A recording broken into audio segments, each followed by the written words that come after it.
Here are 7 questions you need to ask yourself to choose the right soundbar for you and your home. Hey guys, how you doing? Louis here. So I thought it'd be quite a good idea to talk a little bit about my tips on finding the right soundbar, what to look out for, things to consider, things to avoid, etc, etc. So you can make a smart, informed purchase decision and get everything you want without overspending or underspending. So without further ado, let's get started with question number 1 then, which is what is the size of your room and what is the size of your TV screen? Of course, it's a little bit difficult to determine what constitutes a large room or a small room, and there's quite a few factors involved. But if you're installing a soundbar in a large open plan space, then you're going to want to think about whether you just want the sound to travel to the seating area or if you need it to fill the entire space.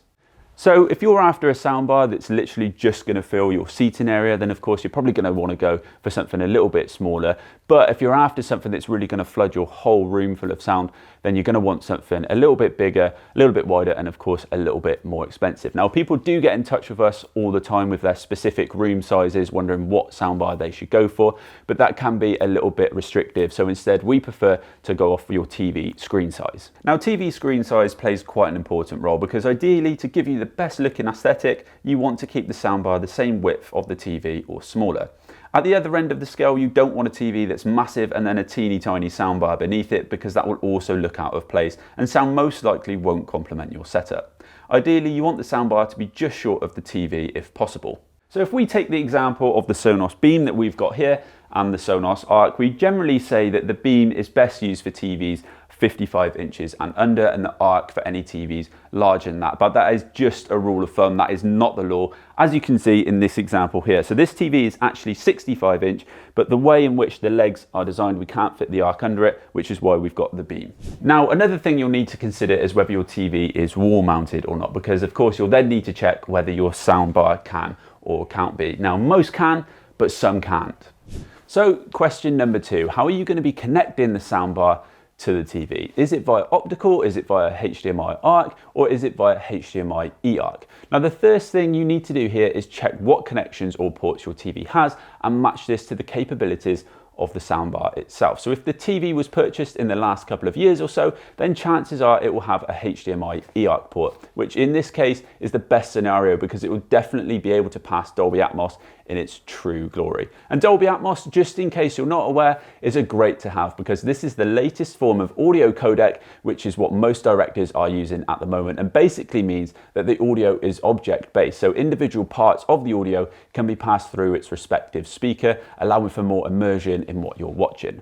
Now, if your TV has a standard HDMI ARC, you will need to check if it's able to pass through Atmos. In most cases, if it does, it will be via something called the Dolby Digital Plus codec, so it's still Atmos, but a little bit more compressed than going through HDMI eARC.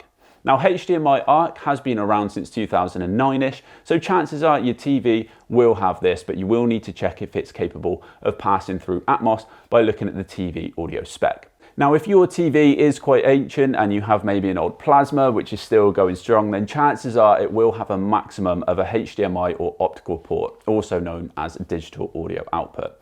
So the maximum you'd be able to get is Dolby Digital Audio, which is not quite as advanced as Dolby Atmos, but you can still have great sound. Now, if you have no intention of upgrading your TV anytime soon, which still has an HDMI or optical port, then you won't need to get a soundbar with Atmos. But if your TV has HDMI ARC or eARC, then ideally make sure the soundbar you get can support Atmos, so it's completely future-proof and you'll be able to get the best sound the director can offer you. So next up, question 3, do you want the ability to add a sub or add surrounds, or are you looking for an all-in-one box solution? Now, if you're the sort of person who enjoys sound coming from behind you, or you might want that deep, rich bass that you can feel in your bones, you're going to want the option to expand the system. Now, you'll need to consider the size and layout of the room, particularly with surround speakers, because these will need to be sat behind the seating position, either on stands, as we've got here, or mounted to the wall, or sat on a table. Now, if it's not feasible to add extra components to the system in your room and you still want that cinematic feel, then you'll want to invest more in the soundbar itself. Now, some soundbars, such as the BO Soundstage from Bang & Olufsen, markets itself as an all-in-one soundbar and claim you don't need to add a sub or surrounds to it due to the quality of its processing.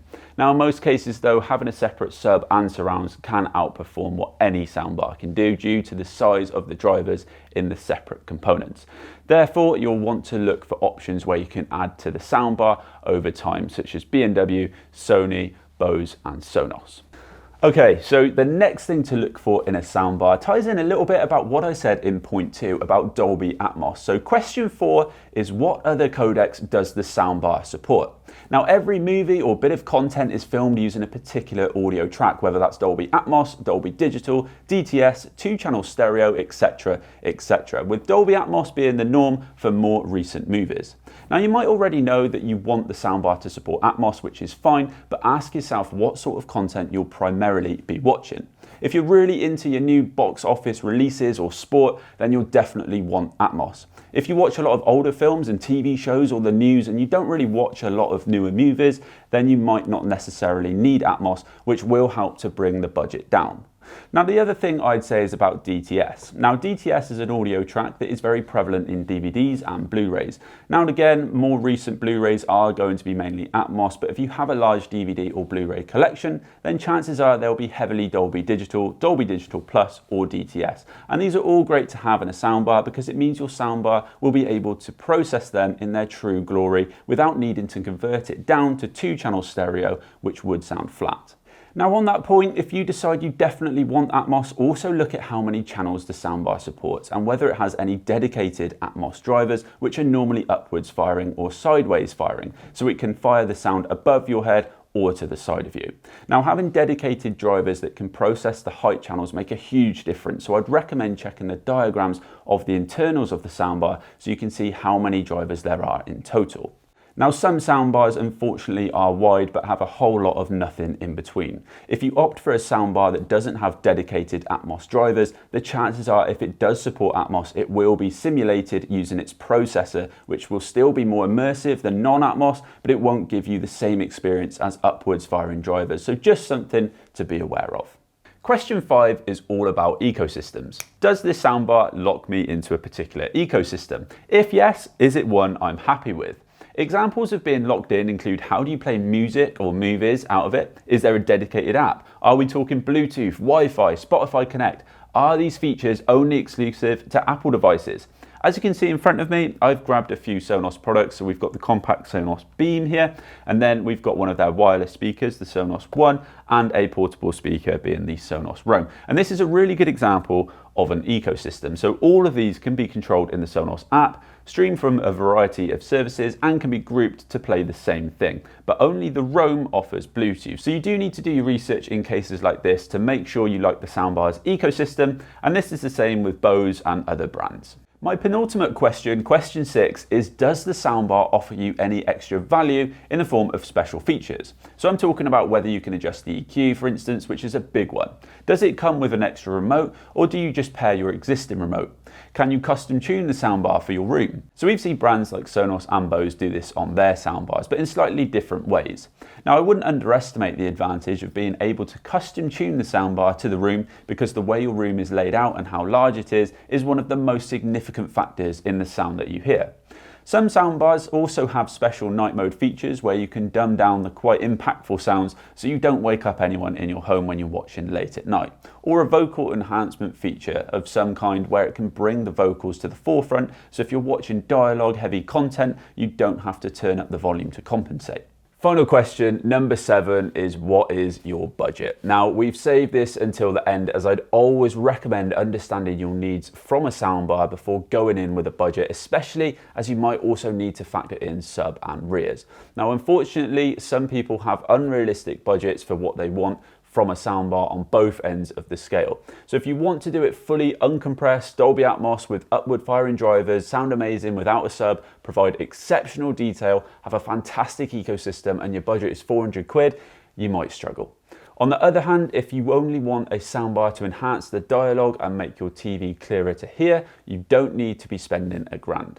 Now I'll try and be as helpful as I possibly can be here by setting some general benchmarks.